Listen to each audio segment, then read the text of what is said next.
নমস্কার বন্ধুরা, কেমন আছেন সবাই? আশা করছি সবাই ভালো আছেন আর সুস্থ আছেন।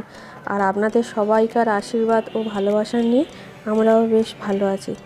আর আজকের রেসিপি হচ্ছে সাদা আলুর দম। এইটা না লুচি, পরোটা, রুটি, ফ্রাইড রাইস, পোলাও সবের সাথেই পরিবেশন করা যায় আর খেতেও খুব ভালো লাগে।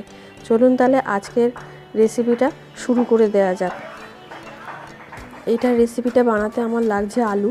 ছোট আলুগুলো আমি এরকমভাবে 4 টুকরো করে নিয়েছি, আর একটু বড় আলু হলে সেটাকে ওই রকমভাবে 8 টুকরোর মতন করে কেটে নিয়েছি। নিয়ে এবার আমি এটাকে সিদ্ধ করতে বসিয়েছি 1 চামচ নুন দিয়ে, আর ঢাকা দিয়ে প্রায় 4-5 মিনিটের মতন সিদ্ধ করে নিচ্ছি। তার মধ্যে তৈরি করে নিচ্ছি একটা মশলাটা তৈরি করতে 2টো শুকনো লঙ্কা, 4টে এলাচ আর 1 ইঞ্চি করে 3টে ডালচিনি টুকরো নিয়েছি। এটা একটুখানি আগে শুকনো করে ভেজে নিয়ে তারপরে দিচ্ছি 1 চামচের মতন জিরে, গোটা জিরে, আর দিচ্ছি 1 চামচ ধনে। জিরেটা এখানে সবসময় বেশি দিতে হবে ধনের থেকে। এটাকে একটুখানি হালকা ভাজা ভাজা করে নিচ্ছি, আর খেয়াল রাখতে হবে যাতে ভাজা হবে অথচ পুড়ে যাবে না। পুড়ে গেলে কী হয়, একটা পোড়া পোড়া গন্ধ হয়ে যায়, জিরে ধনের যে টেস্টটা, যে ফ্লেভারটা সেটা নষ্ট হয়ে যায়। সেই জন্য আর গ্যাসের ফ্লেমটা একদম লোতে রাখতে হবে। এটা আমার ভালো করে ভাজা হয়ে গেছে, গুঁড়ো করে নেব এবার। এরপর আবার একটা মশলা তৈরি করতে হবে। এটা হচ্ছে 1 চামচ কিশমিশ নিয়েছি, আর 2 চামচের মতন কাজু বাদাম নিয়েছি। কিশমিশটা বেশি আর কাজু বাদামটা কম। আর দিচ্ছি টক দই।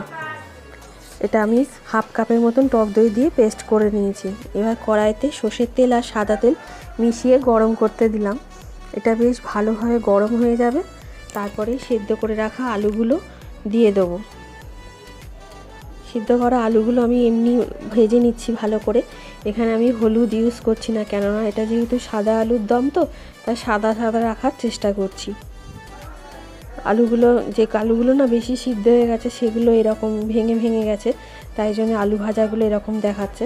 আর যেগুলো সিদ্ধ কম মোটামুটি ঠিক আছে, সেগুলো বেশ ভাজা ভাজা ভালোই হয়েছে। আর আলু ভাজাটা আমার হয়ে গেছে। এবার আমি আলু ভাজাটা তুলে নিচ্ছি। দেখুন, যেগুলো ছোট ছোট এখনকার দিনের আলু, তো মানে বোঝা যায় না কোনটা তাড়াতাড়ি সেদ্ধ হয়ে যায় আর কোনটা দেরিতে। ফের কড়াটা পরিষ্কার করে নিয়ে এতে 1 চামচ সর্ষের তেল আর 1 চামচ সাদা তেল দিয়েছি। দিয়ে এর মধ্যে গোটা জিরে, 1/2 চামচের মতন গোটা জিরে ফোড়ন দিলাম। আর এটা যে আদা কাঁচা লঙ্কা একটু বেটে নিয়েছিলাম, সেটা 2 চামচ আদা কাঁচা লঙ্কা বাটা অ্যাড করলাম। এটা প্রায় 1 মিনিট ধরে একটুখানি ভেজে নেব ভালো করে। 1 মিনিট ধরে ভেজে নেওয়ার পরে এতে আদা আর কাঁচা লঙ্কার যে কাঁচা গন্ধটা সেটা চলে যাবে। তারপরে এতে গ্যাসটা একদম লো করে দেবো। এবার এর মধ্যে যে কাজু বাদাম, কিশমিশ আর টক দই বেটে রেখেছিলাম সেইটা অ্যাড করব। এই সময় গ্যাসের ফ্লেমটা কিন্তু আমি একদম কমিয়ে রেখেছি, কেননা গ্যাসের ফ্লেম যদি আমি জোরে দিই, দইটা যদি কেটে যায় সেই ভয়েতে আমি এটা জোরে দিতে পারিনি। এটা আমি কমিয়েই রেখেছিলাম। এরকমভাবেই প্রায় 4-5 মিনিটের মতন আস্তে আস্তে লো ফ্লেমে কষাতে হবে, যাতে কাজু বাদাম আর কিশমিশের কাঁচা যে গন্ধটা থাকে সেটা যাতে চলে যায়। আর দেখুন আস্তে আস্তে কীরকম মাখা মাখা মতন কষানো হয়ে যাচ্ছে। এরপরে আমি একটা মশলা অ্যাড করব। একটু কষানো মতন হয়ে গেলে মশলাটা, সেটা যেটা ভেজে রেখেছিলাম, সেই ভাজা মশলাটা জিরে, ধনে, ডালচিনি, এলাচ, লবঙ্গ আর শুকনো লঙ্কা, সেটা ড্রাই ভেজে রেখেছিলাম। সেটা হচ্ছে খুব মিহি করে গুঁড়ো করিনি, এটা আমি আলতোভাবে মানে দানা দানা গুঁড়ো করেছিলাম, সেটাই এর সাথে মিশিয়ে দিলাম।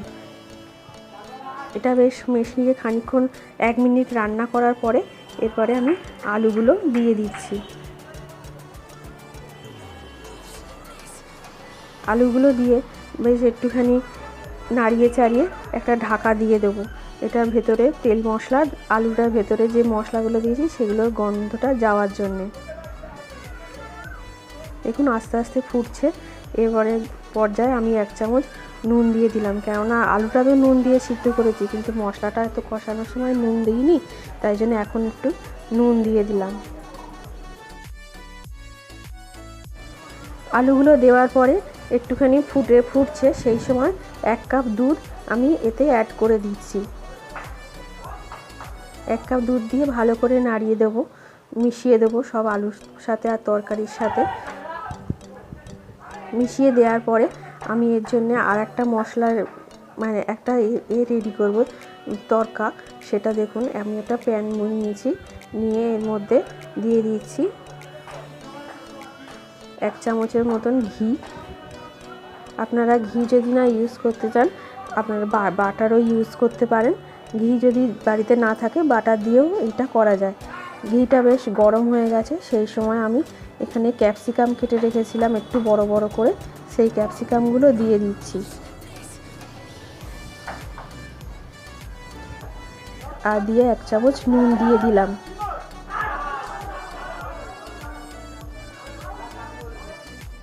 নুন দিয়ে ভালো করে ভেজে নিচ্ছি। ক্যাপসিকামগুলো কিন্তু ভালো করে ভেজে নিতে হবে। আর একটু নরম হয়ে গেলে তারপরেই দেখুন ভালো করে আমি ভেজে ভেজে নিচ্ছি, নাড়িয়ে চাড়িয়ে উল্টে পাল্টে ঘিয়ের সঙ্গে।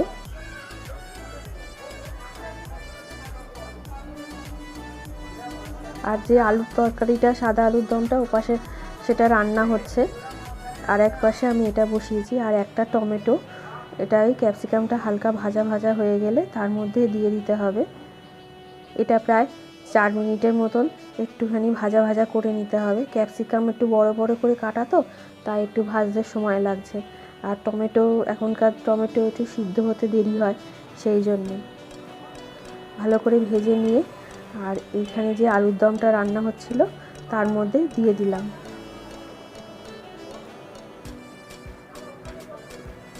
এতে ঘিয়ের একটা খুব সুন্দর সেন্ট আসবে, ক্যাপসিকামের সাথে যেহেতু ভাজা হয়েছে।